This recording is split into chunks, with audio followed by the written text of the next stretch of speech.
Hello and welcome to today's webinar. We're glad you're here and looking forward to talking to you about improving your social media engagement.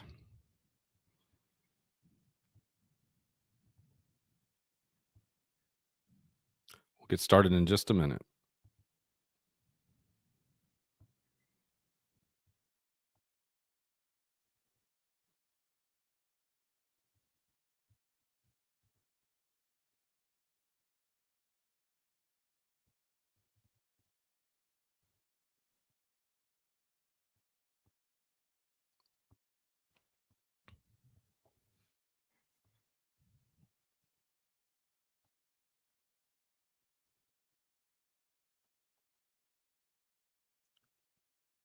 All right, so I want to welcome everybody to today. Whoops, that's not the right file. One moment.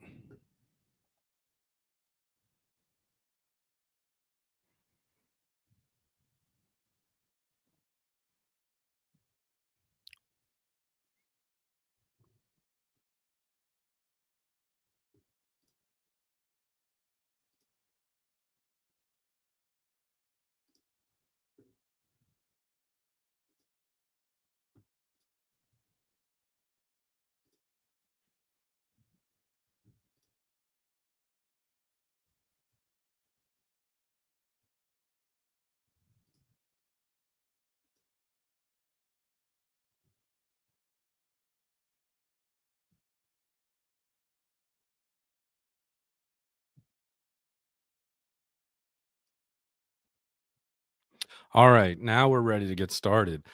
So just want to share with you a couple of upcoming webinars that we have here. Hopefully you can leverage the QR code to connect with those online. However, we can just get started here with these upcoming webinars, and we're going to go ahead and get started with improving your social media engagement. This is part of a series of monthly webinar Wednesdays that we do at Axia Public Relations, where we help you with news media, social media, and web media content. So first of all, welcome. We're glad you're here. If you would like, please take a moment, introduce yourself in the chat. Tell us where you're located and what you're hoping to accomplish today, or what's on your agenda for our time together.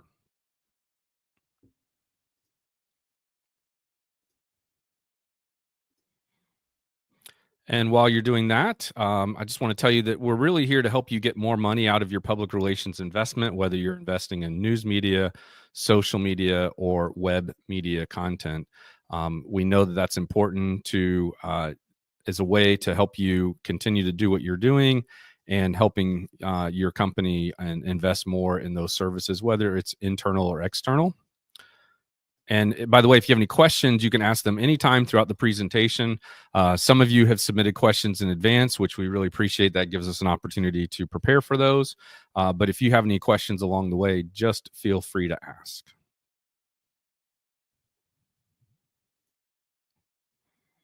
Okay, so I'm your presenter, Jason Mudd. I am with Axia Public Relations, a PR firm I started in 2022. I was named top PR leader in North America by the World Communication Forum. I'm a trusted advisor to some of America's most admired and fastest growing organizations. I'm also a professional public speaker, publisher, published author, podcaster, and entrepreneur. And Forbes magazine named us one of America's best PR agencies. Here's what you're going to learn today. You're going to learn how to craft content that connects, when and where to post for best results, tools and trends that amplify your message, and how engagement ties to measurable results. And please take a moment in the comments. Let me know if there's something else you were hoping that I might address or we might cover today, or just ask in the form of a question. We would be glad to answer that. This is your time to learn and grow. It's our time to give back and enhance the profession. So we're very happy to do that today. So why does engagement matter? And more specifically, why does social media engagement matter? So first of all, it's not about the size of your audience, it's about the depth of your connection. And I think that's really important. So you could have visibility to thousands or even millions of individual contacts or individuals on social media, but if they're not your target audience, if they're not going to buy from, support, or influence your cause, then it's probably not worthwhile, having them be part of your audience unless you just look for vanity metrics in their support. So And thank you, Marcus, for your comment. You said you were looking forward to learning more about Axia and your practical strategies about leveraging the different forms of media as specific tools. We will definitely be doing that today. And thank you for joining, and thank you for posting your comment. So engagement is equals brand trust. So the algorithm of any social media platform loves interaction. The more interactive your posts are and your content is, the more likely they're going to organically include you in the feed of your followers. Years ago, we discovered that really in the first few minutes, right, the social media platform is making a decision of how popular is this post going to be? How much are we going to organically serve it up?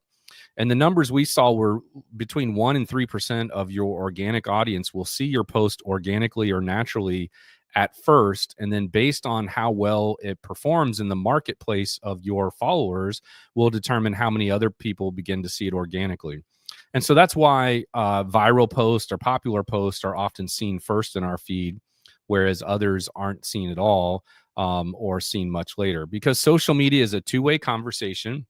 And about 80% of consumers say user generated content highly impacts their buying decisions. So, if you ever want a justification for a social media investment, certainly this is it right here. And I would capture this and share it with your leadership team and those that approve budgets.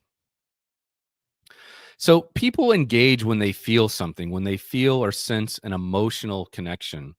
And I think that's really important. Sometimes I think we undervalue or underappreciate that, but it's certainly obviously critical to the success of your program.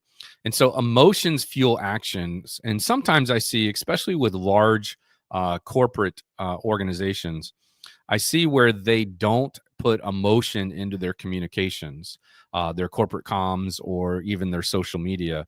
And so emotion fuels action. Combined with that, with good timing and consistent posting, that's the formula for success on social media. So don't overlook emotion, right? What you want to do is appear to the heart and minds of all of your audience. And I think that's really important and something that is often underlooked. Common mistakes or common strategy mistakes with social media. First of all, relying on one person without support. So I could get on a soapbox about this. I've posted on LinkedIn about this, but you can't do social media well or right unless you're doing it with a team. And it's really simple to think about. Today's modern social media is not just text, right? Maybe early on when it was mostly text, you could get away with one person doing your social media. But we all can name off the top of our head 5 or more social media platforms. Each social media platform is unique and different than others. And with each unique platform, you need to be posting what's called native to the platform. Native to the platform means that you're posting content specifically to that format. So, would you post still videos to or still photos to YouTube? No, you wouldn't, right? Would you post plain text to Instagram? No, you wouldn't. So, you really have to look at the format of the platform to make sure you're aligning your content there. And no one person is going to be a great writer that's very engaging. They're not going to be a video production specialist, a graphic designer, or art director. They're not going to be great at analytics. They're not going to be great at whatever else you might be looking for them to do on social media. So, social media really needs to be a team. And if you can't afford a team, then maybe you need to look at hiring an outside agency, or you need to look at how you can provide resources to your social media person so they can get some help. A lot of times, our social media team is just looking for opportunities to brainstorm. They feel like they've run out of content or ideas. And so it's really important that you just not rely on one person. And if you do, make sure they have some support. As I mentioned earlier, you don't want to just copy and paste the same post across all platforms. You want each platform's content to be a little bit unique. It may be unique in timing. It might be unique. It should also be unique in the formatting. Not all social media channels have the same exact dimensions for the images that you use. Sure, you can get away with using an image and across multiple platforms, but it's not always going to be a best practice or a best output. The other thing is you don't want to be chasing trends without a strategy, right? Lots of several organizations have a lot of activity but no strategy. So I would really focus on what's our value, vision, and voice, and how do we best leverage them on our social media platforms and our social media messaging. So spend some time coming up with a strategy. If you don't have a strategy, then you're just very busy. And I recognize that I've heard somebody say, "Oh, I don't have time to have a strategy, or I don't have time to plan. I'm too busy doing all the activities." Well, that's the problem. So take a moment, freeze, pause, maybe eliminate some of the busy work that you're doing and focus on what's really going to be meaningful and valuable to the organization. The other thing I see people doing is measuring vanity metrics. So, look, likes, comments, and shares don't really matter if it's not from the target audience that you're trying to reach to. My favorite thing to look at is click through rates, or what happened, once they saw the post. Did they take some sort of action? Otherwise, if you're just measuring likes, comments, and shares, and views, that's not really telling you much. It's not telling you how this impacted the business or how it helped the organization. If possible, I would use tracking URLs, UTMs, to kind of see what people did after they clicked and to have a better understanding of how your audience is engaging. The other mistake I just mentioned is ignoring the analytics we just talked about. So, social media without strategy is simply noise. And we all know that most companies who are unsuccessful, quote unquote, unsuccessful on social media, are just contributing noise. And so, my hope today is to help you create more engaging social media that's not just about vanity metrics. More common content mistakes we see is using generic stock photos. That's not recommended, although I do know that sometimes you just have to do that because you don't have the photography use. But I would love to see you do a photography day within your organization, maybe even doing it once a quarter, at least once a year, I would recommend, and get real photos of real people in your organization doing real things that demonstrate your products and services in action. Stock photos are fine if that's all you've got, but you're going to get one, not as much engagement from humans, and two, the data is showing that the social media platforms are well aware of when you use stock photography, and they actually penalize the visibility of your post for using stock photography. So definitely use photos, but try to avoid stock photos. And like I said, just schedule a photo day or go around on a photo shoot. We talked earlier about making sure your social media team has support. Whether you bring in an outside professional photographer or you organize a photo day where you have about 5 people on your team going around taking photos of your various locations, different offices, different floors, different stores, whatever the case might be. But it's really important that you take the time to get real photography. The next thing is you talk about yourself instead of the audience. So much of failed PR, failed corporate communications, failed marketing is just selfish. It's selfish content. It's company focused, not audience focused. And it's shameless self promotion that is basically just being selfish. Instead, you should be giving away your smarts, giving away your tips, your insights, and helping the audience save time, have a better life, and or make more money. Whatever way you categorically can help them, that's where I would go. The other mistake I see is ignoring modern formats. Like, so many companies and organizations aren't posting reels, stories, or carousels. They're just posting good old fashioned traditional social media posts. But the data shows people are engaging more with real stories, carousels, and videos. So make sure you're prioritizing that type of content and you're mixing up your content. Even just one post could be split into multiple different formats to help you. Also, not having a clear brand voice, that feels like one of the first things we should talk about, is making sure your values, vision, and voice are well communicated. And then not designing for accessibility. Now, that could be as simple as being designed well for mobile and desktop, but also could be keeping in mind the accessibility needs of your entire audience base, and that not all people are on the same devices. Not all people have the same ability to consume the same content. Um, and so I would look for real wins over polished. That's really important as well. Engagement mistakes that cost you, right? So ignoring comments and DMs. We find that a lot of organizations are either overlooking that, or there's not clarity on who owns that responsibility, and then therefore no one owns it. But at the end of the day, if people are commenting and sending you messages through social media, I know we all see the spam that comes that way, but at the same time, this is your opportunity to really leverage your audience, leverage the communication, and have the opportunity to connect with them and form a connection and build engaged fans on social. And then oftentimes you're forgetting about employee advocacy. This is both recognizing your employees and talking about your organization as a great place to work, how you give back to the community, and how you have an economic impact in the communities that you're operating, but also, leveraging employees as brand ambassadors. Now, you do need to work with your legal department when you do this, because you can't force your employees to be active on social media. You can't force your employees to like, share, comment, and engage with your social media posts, because the social media accounts are their personal accounts and they get to decide what they want to do with that. There's also overtime law and other regulations depending on your state and jurisdiction that you need to work with HR and legal to figure out. But the other thing is there's a compliance element of this too, where your employees must disclose when and if they have a financial or other consideration relationship with the organization that they're posting on, commenting on, etc. And it's honestly not just with employer to an employee relationships, but it could be also, hey, maybe you're sharing a post and you should disclose, when you share the post, you should disclose, my husband works for this company. My husband owns this company. My wife works at this company.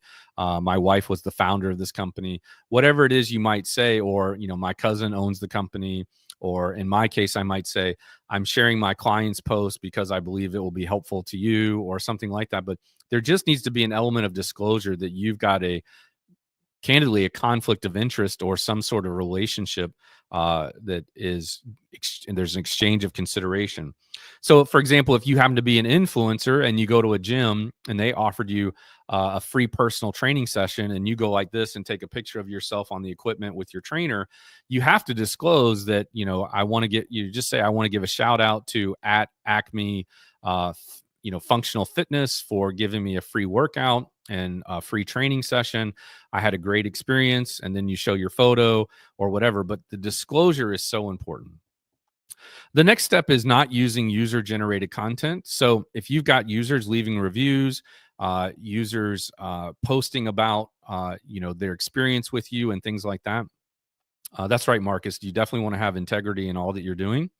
But if you're not using user-generated content, you should be looking for ways to repurpose user-generated content, promote that user-generated content. And of course, you don't want to sound too stiff, right? You don't want to sound too corporate speak. Social media feels very casual. Lots of people are consuming it casually. And so you don't want to be off-brand, but you also definitely don't want to be too stiff. And then taking too long to reply, right? This is social media. You're supposed to be responsive. You don't have to be in real time, but you do want to make sure there's a concerted effort to respond timely to communications. So before and after, right? You can put this in the comments, but which post do you think is going to get more engagement, right? A no text, no hook, no engagement photo, or this after photo, which, by the way, is probably using stock photography. But again, this is just an example. And so the one on the right is way more visually appealing. It seems more interesting. It's not just plain text, and it's got real people. There's some diversity in the photo, which is obviously important as well, because you don't know who your audience is, and they want to make sure they can see themselves in those visuals. So visual strategy definitely drives response. And if you're just posting without any visual, I would say think again. Try to find a visual, whether it's worst case stock photography, but much better case real photography of real people, real faces, real smiles, real interactions. That could be employees, that could be customers, that could be, if you needed to, hiring a model to do it. So I want to talk about content that sparks conversation. And so one thing you can do is ask thought-provoking questions, right? You can use polls or stories. I get a lot more engagement when I post a LinkedIn poll than when I just post on LinkedIn. Again, show faces, real people, people engaged, people having fun, people being at your location. we do a lot of work with family entertainment centers, and we have a family entertainment center we work with, and every photo they post, every photo they put on their website is of an empty facility, of an empty family entertainment center. There's no one there, there's no one having fun.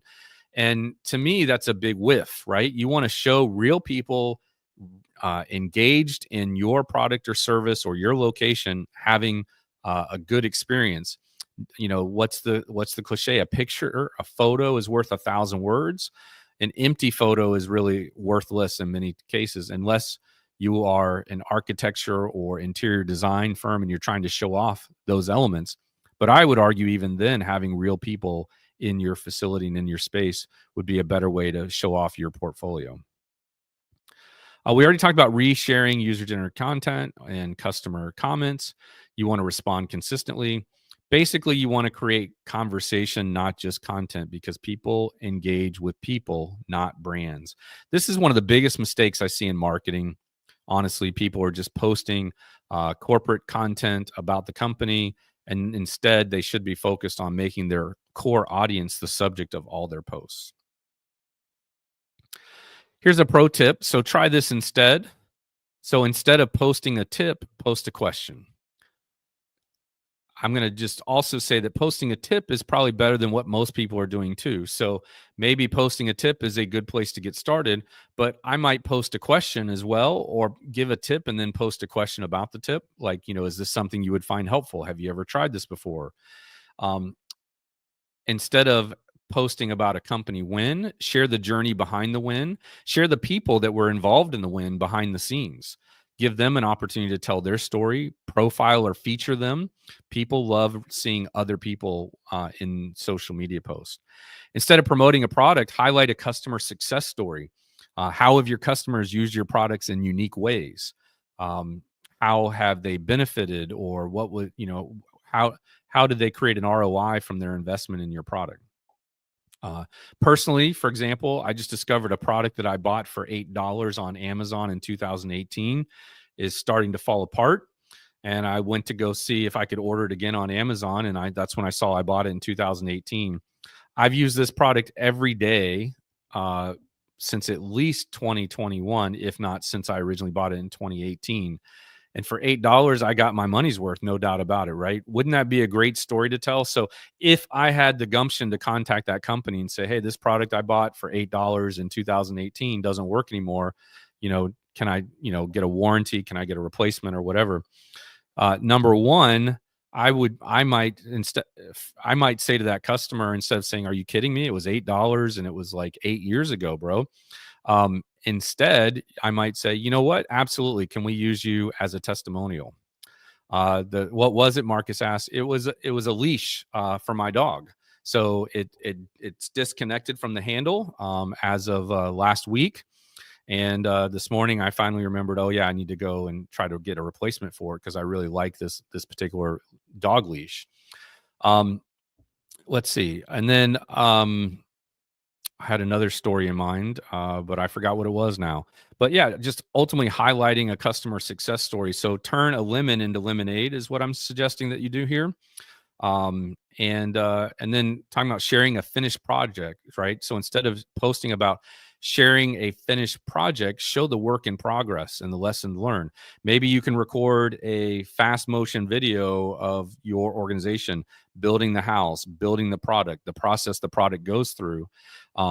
And then talk about maybe the lessons learned of, how you got there, where you figured out that the temperature had to be a certain way in order for this product to stick or do the right thing. But again, people don't connect with perfection. They connect with personality. All right. So basically, what I want you to do is think about working smarter, not harder. Tools save time. Reposting winners saves effort. And what I mean by that, if you've got a great post that was, highly visible or high conversion or whatever metrics you're using, right? Don't be afraid to post about it again, because I guarantee you, not everybody saw it, not everybody remembered it, or they might be looking for it again. How many times we've tried to search for a post we saw but didn't really save it or make special note of it until later, and we wanted to go back to it. And then just be sure to ride relevant trends, but not every trend, right? You don't need to be doing every TikTok trend that's out there. You don't need to be repurposing every meme that you see. But when you can find something that really is relevant, funny, interesting, use it. Don't be afraid to jump on relevant trends. So, speaking of tools, timing trends and tools. So, timing, post when your audience is active. Use some of your analytics to try to figure that out. But I would say don't, perfectionism holds you back. So I wouldn't spend forever waiting for the right opportunity, because the right opportunity is now. The right opportunity is now, right? So don't wait for a perfect scenario. But if you have data, follow the data. If you don't have data, follow your instincts. And then trends, we talked about this already. Ride the wave of viral trends. Do so responsibly. Don't jump on the wrong topic and force yourself into something that you don't belong, because that's where a lot of mistakes will happen. And if you think something's funny, or whatever, make sure you've got a diverse group of people who are reviewing your content first to make sure you're not making your mistake or stepping into it. And then tools to try. These are just some of them. We don't have a relationship with any of these, but our preference of any of these either. But Buffer, Later, Canva, Sprout Social. We've used Hey Orca. We use different solutions for different clients. But try some tools to help you schedule your post, and try some tools to help monitor and do some social media listening as well. But consistency and relevancy equals engagement. And Marcus comment, thanks for the comments. Marcus, he said, yes, trending and moderation and be consistent. Yep, I agree. Implementation mistakes to avoid include inconsistent posting, not repurposing strong content, never testing new ideas. There was a time where we were doing regular ideation and brainstorming sessions just for our social media. And we still do them, but just not as frequently, because we found some things that really work for us. Also, you want to make sure you have a social media crisis plan. So your crisis communications team, if you don't have one already, that's something we can help you with. But you want to make sure social media has a seat at the table for the crisis communications committee or team. That group should be meeting on at least annual, I recommend at least quarterly basis, reviewing plans, doing some rehearsals and practice scenarios. And you should have content and templates already created for every format: text messaging, email, website, social, media relations, etc. Because it's going to be a lot easier to work from a prepared toolkit than it is to start shopping for and looking for and preparing tools at the last minute. Marcus asked, what does the crisis plan look like? Yeah, I can definitely give an example. We could probably also do a webinar on that exact topic. So thank you for that suggestion. But, corporate communications or corporate crisis plan, we've got 10 steps for that on our website. Happy to share that through our social media post. We can do that probably later today or tomorrow. But ultimately, we've got a 10-step for managing crisis. And, that's kind of an overarching umbrella topic, but certainly social media and having a crisis plan specifically for social is really important. The other mistake to avoid is not doing performance audits. And every post is a data point. Don't get too caught up in the micro data, but use the collection of multiple posts to have some macro data and figure out what works and doesn't work for your organization. So platform specific tips, right? So LinkedIn is a little more about industry insights and employee wins, right? It's the B2B kind of a business platform to have business conversations or post about business topics. But as we get more and more, personal in the workplace, people are sharing more personal posts on LinkedIn as well with their business colleagues. Instagram is kind of behind the scenes content and reels. We used to say it was all about lifestyle photography, but the platforms evolved to, become more competitive and more like TikTok. And speaking of TikTok, obviously, TikTok is all about videos and engagement, and it uses its algorithm really well to feed you content it thinks you would like. Facebook is, events and community content, as well as kind of exchanging photos with family. And then X, of course, is timely, voice-led, short form thought leadership and commentary, especially on political and news. And then let's talk about going from engagement to outcomes, right? I mean, at the end of the day, if you're doing this for business, you're looking for outcomes more so than just simply engagement. But sometimes you need that engagement to get the outcomes you're looking for. So let's track clicks and conversations. Let's set up KPIs that might include shares, saves, DMs, etc. As I mentioned earlier, let's use UTMs and Google Analytics. Basically, use UTMs to link or to track the clicks that you get and where people go. And then review monthly what's working and then double down on that. But don't forget to keep trying new things and constantly keep it fresh. Engagement isn't the goal, it's the gateway. That's an interesting quote and something to consider. Uh, and then as we're going through all this, I know I'm sharing a lot of information with you, but let's think about some quick wins that you could try even this week, maybe even next week, right? So maybe you try to ask a question in your next post, reply to every comment within 24 hours or within the next business day. Share a behind the scenes moment, whether that's you and your social media team, whether that's somebody within your organization. Maybe you do a day in the life of someone uh, around your office or somebody in your organization. Maybe you let somebody do a takeover on social media. If you own a roofing company, maybe you put one of your roofers that's got a little bit of a personality behind the camera or taking some photos. You definitely want to be posting a poll or a reel and then highlight someone in your audience. Maybe you have a fan that's very active in your community. I think we all know the people who are, some of our top fans. Maybe you want to profile them or give a shout out to them in some way that will build more loyalty from them and attract more fans as well. Now, remember, start small, be consistent, and you'll see results, whether that's a diet, a workout program, going after promotion, or simply doing, your PR for your organization. At the end of the day, start where you are, do what you can.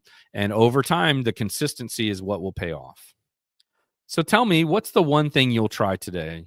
Let us know in the comments or just make a note for yourself privately, whatever you would prefer. But let's figure out something that you could try between now and noon tomorrow. And feel free to drop me an email or comment on the social media post where you heard about this webinar and let me know the one thing you're going to try. And then also let me know how that went. I'd be really curious to hear.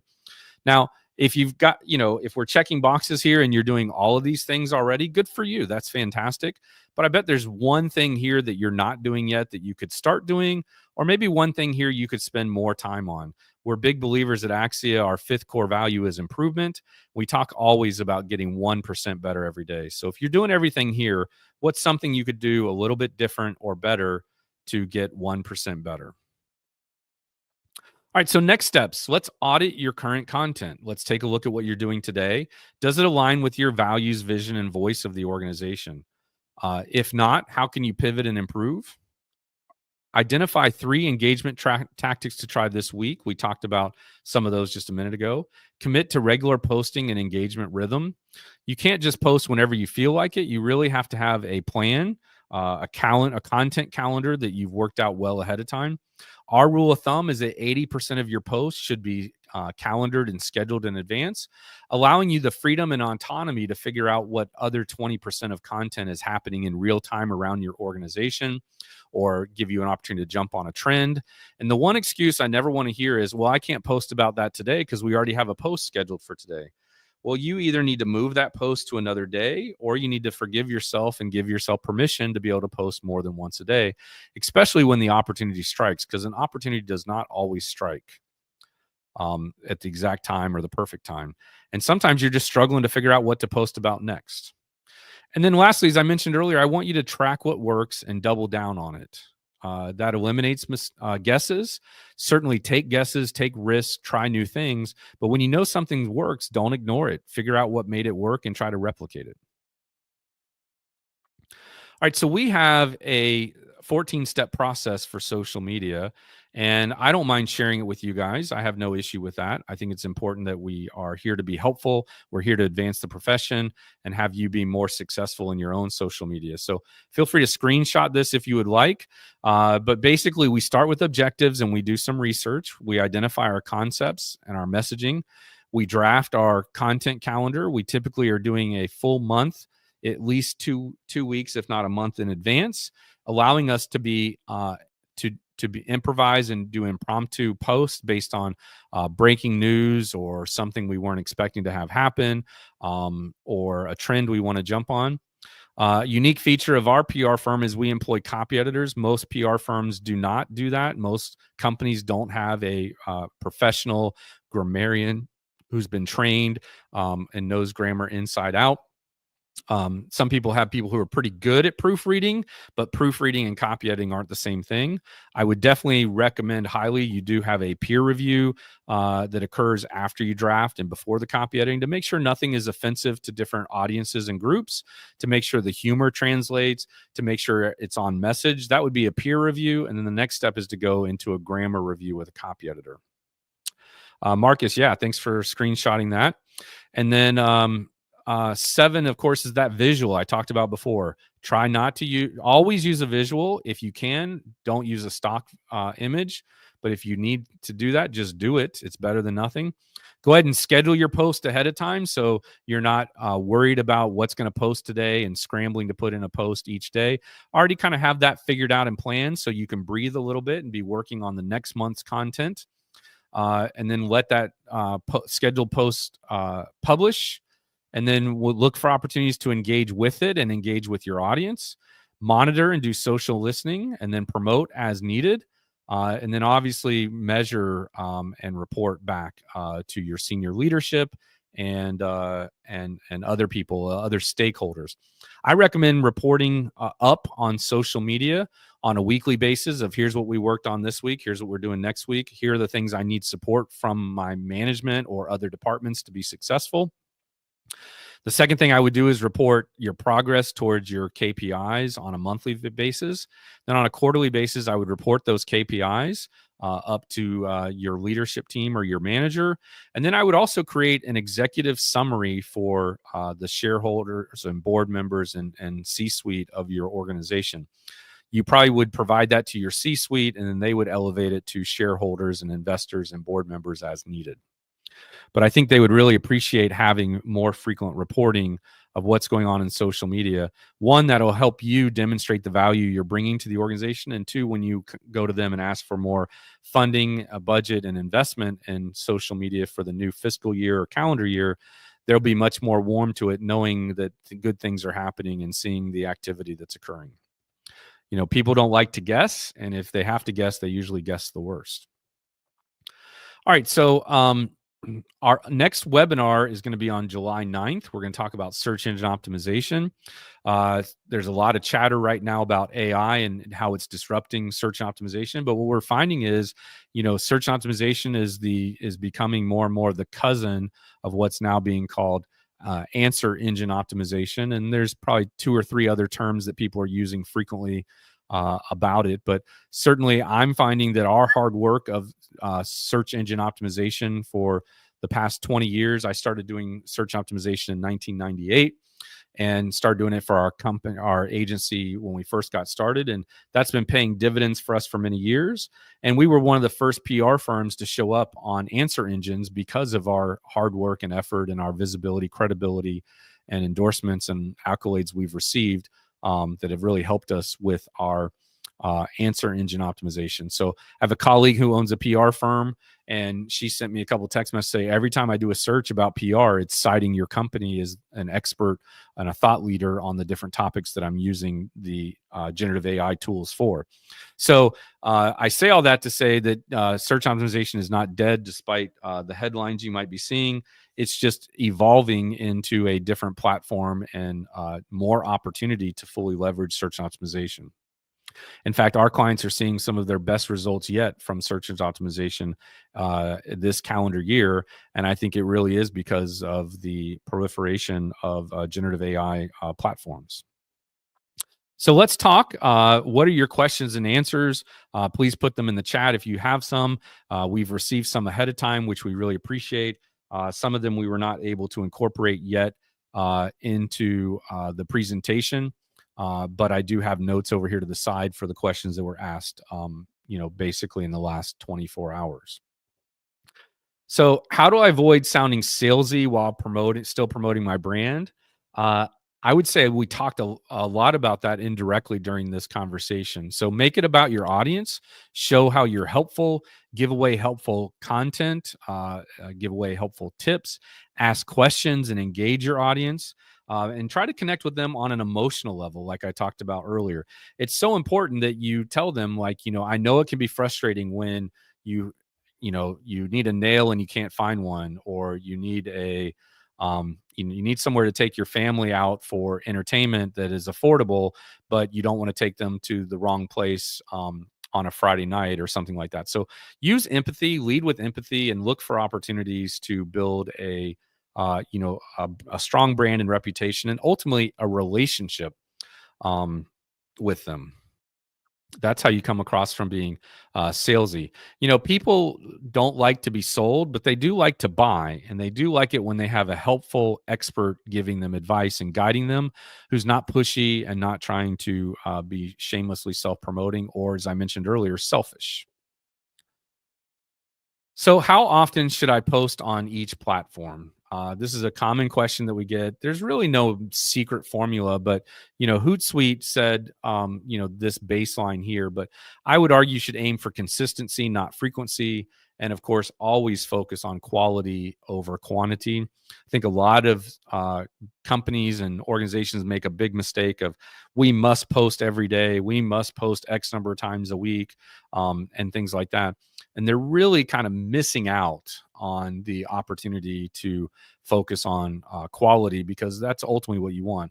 Just ask yourself, do you want more quantity of phone calls or text messages, or do you want more quality of them? Do you want to see more quantity on your social media feed, or do you want more quality? Do you want the content you see to match your interests, which is why TikTok is so popular, or are you just looking at quantity like Facebook or Twitter?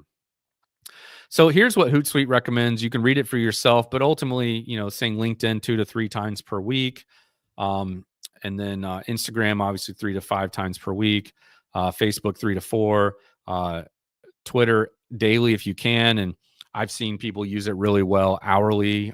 So X gives you a lot more variety and amount of frequency that you post. The next question is, and thank you for these questions, guys. How quickly should I handle negative comments or criticism on social media? While I'm answering that, feel free to ask your questions in the chat. Be happy to get to those. Acknowledge, don't delete unless abusive. I've seen clients just go in and just start deleting it when people are leaving negative content or comments. But, I think it just lends more credibility when you are willing to be transparent with your audience. And then respond professionally, take it offline if needed, and show you're listening. Handling it well builds public and individual trust. So, you can turn lemons into lemonade, like I mentioned earlier. You can actually take an unhappy customer and turn them into a client or customer for life if you handle it well and handle it right. So we do have more questions, but real quick, I just want to thank you for joining us. And ultimately, I trust you found this webinar helpful. What we're offering is a free strategy session to discuss building your organization's social media presence and engagement. You can click that QR code to do that. And now we're going to move on to our next question, but I'll give you just a moment to snap that QR code if you're interested in a free strategy session with us.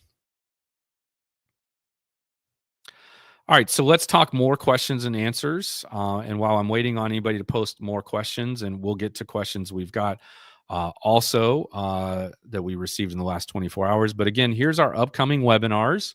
The next question I've got here is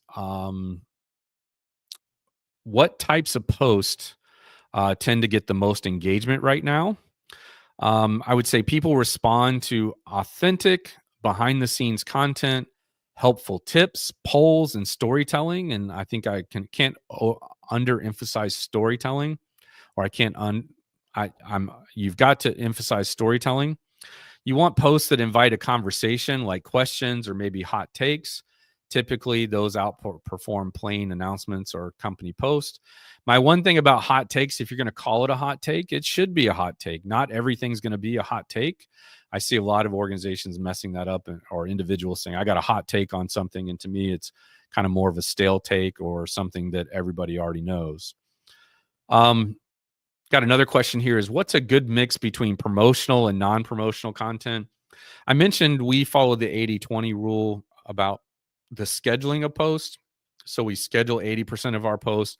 We have 20% of our posts be spontaneous. And we like to follow the 80-20 rule here as well between promotional and non-promotional content. I think we learned this like a decade ago or so from HubSpot that 80% of your content should be engaging and educational, where 20% of it can be promotional or maybe even selling, like trying to convert people to a landing page or offering a special offer, a special deal. But, think about your audience and what would they like and what would they find helpful. Think about your own personal experiences. Do you like being sold to, or are you looking for ways that you can be more helpful, or be helped? And so, if you're helping your audience, that's the good way to be. If this is helpful content, then I would do that at least 80% of the time. But if this feels marketing or icky or salesy, like the other person asked, I would stay away from that as much as possible, and certainly no more than 20% of the time. And you might get pushback from leadership or from management thinking that why are we not posting about our products and services and how people can buy them? It's just a matter of educating them. And if you do the reporting and and become a trusted advisor to your clients or your employer, they will like, know, and trust you and appreciate you and take your advice. So how can I use storytelling effectively on social media? Well, that's the $1,000,000 question right there. Um, Again, as we talked about earlier, share real customer experiences, employee moments, or origin stories. Make sure your story follows a story arc, where you have a clear beginning, a middle, and an end, just like we learned in, grade school. Um, Even if it's in a short caption, but you want to draw your attention or your audience in emotionally. Some people are very emotionally driven, some people are very logically driven. I always err on making sure we're appealing to both the heart and the mind of our audience. Let's see. Next question here is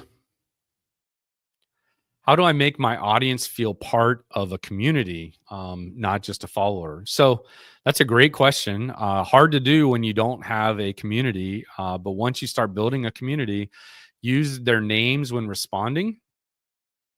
Again, social media is a two-way conversation. And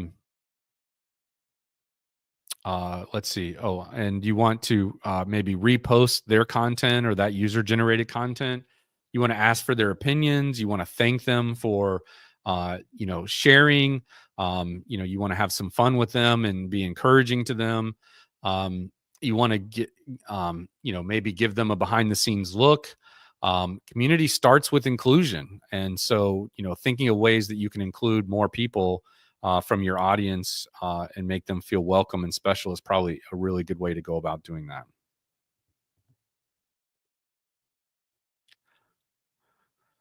And let's see. This next question, should I tag people or organizations in post? I would say yes, absolutely. But also make sure it's relevant, right? You don't want to be spammy. You don't want to tag all and things like that. You want to make sure you're tagging the relevant individuals or connections to it. That'll increase visibility and may prompt engagement or reshare from those that are tagged, which is obviously important. That's one of the struggle with a lot of the tools that are out there is that some of them don't make it as easy to tag as you want when you're scheduling. So you have to kind of manually do that. Also, be very careful because if you edit your post to go in and tag people too soon, I'm I have my concerns or disagreements with this, but if you edit a post within the first 3 hours, some platforms will penalize that post because you made edits to it. So that's all the more reason to have a peer review and have a group review post before you schedule them and before you post them. And also be thinking about, have I thought of everything like hashtags and tagging others in our content? How can I tell if a trend is worth jumping on? That's a good question. So ask yourself, does this trend align with our brand? Can we add something of value or original to this trend or conversation? Don't force it if it just doesn't seem to work. It's probably not worth the time, energy, effort, and maybe even the risk, because relevance is more important than recency. And again, if there is a trend, you got to move fast. Years ago, we had a young woman on our social media team, and we would spot a trend and we would tell her to post about it. And then, like, several days would go by, and she wouldn't post it. She didn't post about it yet. And we would say, well, why haven't you posted about it yet? And she said, well, there hasn't been an opening in our content calendar for it, but it's going live next week. And I'm like, no, no, no, no, no. Like, if there's a trend, we want to jump on it before other people are even on it. Because the best thing you can do is be the one or be the first in people's minds who is on a trend earlier. And then every time they see that trend, they think of you and your brand along the way as if you were the original, or at least the original in their mind. So, yeah, Marcus, and don't be afraid of emojis, right? Some posts that's relevant to, some brands that's relevant to, and other posts and brands it's not. But I like emojis, and I'm almost 50, so and I use them regularly. But part of that is just to stay engaged with my younger audience and contacts. Let's see. Is it okay to reuse or repurpose older content that performed well? Absolutely. In fact, we covered that quite a bit. Definitely, and update it with new data or visuals. Not everyone saw it the first time. Evergreen content deserves a second life. And I would just say yes, for sure. Reuse it, freshen up the graphics, maybe freshen up the factoids, give it a different look or appearance. But if it really worked well, then just repurpose it. Again, I don't even see all of my social media content, much less those of my company.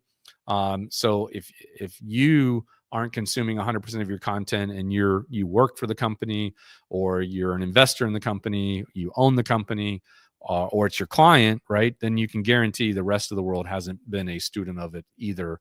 And look, if it was a great post, they probably want to see it again because they might have missed it or wondered who posted it or been looking for it.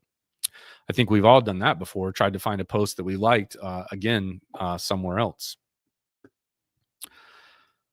Okay, and then next question: what is the role of video and social media engagement today? I don't think we can underestimate it. It's huge. Short form video, reels, TikTok, LinkedIn clips get more reach and retention. Don't overthink. Just don't overthink it. Authenticity wins over polish. People do not love perfection, but they do love something relatable that they can connect to. And short form videos, people have short attention spans, and giving them something they can consume that's in a video format that's quick, clever, interesting, funny, fun, and fast are the way to go. What kind of content performs best on LinkedIn versus Instagram? Well, I mean, they're very much two different platforms, but then again, my Instagram feed is often looking like a business feed because of the people I follow on there are business people and brands that I do business with. So LinkedIn is generally thought leadership, case studies, behind the scenes of work culture. Those would be great posts for LinkedIn. And then visual storytelling on Instagram, like I mentioned earlier, is really important. Obviously, reels are hot, testimonials, before and after, and lifestyle content. So, Lewis, thank you. You said, is it better is it better to start doing long form video or short videos when starting off a new channel? That's a great question. I would start out with short, but I would simultaneously do long. So we're going to talk about blogging next month, but to me, actually the month after that, I guess. But to me, I like to say blogging sounds really boring, but when you look at the data, it's not boring at all. It's actually pretty sexy because blogging does so much for your brand and search engine traffic. The reason I'm pivoting here and talking about blogging for just a second is because long form blog posts perform really well for search engines and for getting people onto the site that want to know a lot of details. But shorter blog posts are actually, one, easier to produce, easier to consume. And so I would say look to have 1 out of 3, 1 out of 5 be long form, and I would try to do a lot of short form videos for sure. And I think that has to do with people's appetites. Now you could take a long form video and then break it up into smaller pebbles or smaller pieces. And that'll make your job a lot easier. So one thing we do, for example, is when we record an episode of our podcast called On Top of PR with Jason Mudd, we take the 20 to 40-minute episode and we break it into 4 to 10 reels from each one, just kind of teasing that episode and showing some of the key moments. And those are very popular, and we get click-through rates where people then go and watch the entire episode. So they're good teasers. Thank you for the question. Is it worth maintaining a presence on X right now? I ask myself that question on a regular basis. I think it depends on your audience. If you find your audience is there, then absolutely. Otherwise, I would focus on and follow where your target audience is, whether that's buyers, donors, supporters, clients, customers. You know, I would just really kind of test and tweak that. I think personally, I think Twitter, now X, has been on the decline well before Elon Musk bought it. I think at some point in the election cycle, people just got tired of all the politics and things like that were going on there. And it just became an unfriendly place to be for many, and they left. I'm not going to get involved in the politics of that, nor the politics of how Elon Musk has owned and operated, because at the end of the day, some people love it and some people don't, and that's the best thing about it, is it's a free market. I believe in free market and the ability for people to choose what they like, and for people to own a platform like X or Twitter and do with it what they want because they own it. But I will tell you, for PR pros, X is still very strong for media relations. There's still a lot of media on there. Some media have moved to Threads. I really haven't done much on Threads personally or on behalf of clients that I know of. But Threads is certainly there, and I get mixed reviews on if people find it helpful or not. But please keep the questions coming if you have them. We've got a few more here that we received before we went live today. Do hashtags still work, and how many should I use? The answer is yes, especially on Instagram, and maybe on LinkedIn. I'm a little torn right now on LinkedIn. I don't know that hashtags are that important right now. Are Instagram Reels and TikToks worth the effort for B2B brands? Of course, absolutely, 100%. Behind every B2B transaction is a B2C relationship. Every B2B buyer is a consumer in the marketplace. If you can get in their personal social media feed, I would highly recommend it. Short videos showing people, process, or quick tips perform well. Next question? What's one thing I can do this week to improve engagement? We talked about that earlier, but I would ask a genuine question in your next post and commit to replying to every comment. Bonus, post a behind the scenes photo or customer story with a relatable caption. We have hit our time together today. So we'll be wrapping up here in just a second, unless there's any final questions. But as I do that, reminder of our upcoming webinars. Go to axiapr.com/webinars to watch these in the future, as well as on demand later. Sign up. You'll get a notification when the on demand is available. Also, we have like 12 other webinars available to you there as well. And there is one, Marcus, on crisis already there. So check that one out. In the meantime, we have a special offer for our audience today. We've got the Essential Social Media Guide on our website. If you go to, you can use this QR code or go to axiapr.com/ebooks. But if you use the promo code SOCIAL, I'm going to give you a free copy of our Essential Social Media Management Guide.